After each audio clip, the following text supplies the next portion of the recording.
گاندھی جی نے pope Gregory کے 7 گناہوں کی فہرست سے متاثر ہو کے 1925 میں 7 سماجی گناہوں کی فہرست جاری کی۔ ان کا کہنا تھا کہ جب تک کوئی معاشرہ ان 7 گناہوں پہ قابو نہیں پاتا وہ معاشرہ اس وقت تک معاشرہ نہیں بنتا۔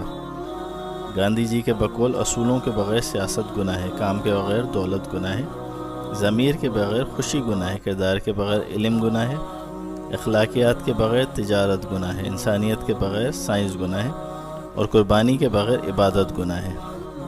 یہ 7 اصول بھارت کے لیے گاندھی کا سماجی ایجنڈا تھا۔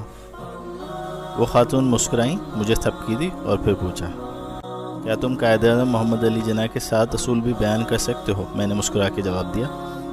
قائد اعظم پریکٹیکل باصول آدمی تھے، وہ فرمودات پہ یقین نہیں رکھتے تھے، چنانچہ انہوں نے زندگی میں قوم کو کوئی تحریری ایجنڈا نہیں دیا تھا۔ وہ خاتون میری طرف دیکھتی رہی۔ میں نے عرض کیا،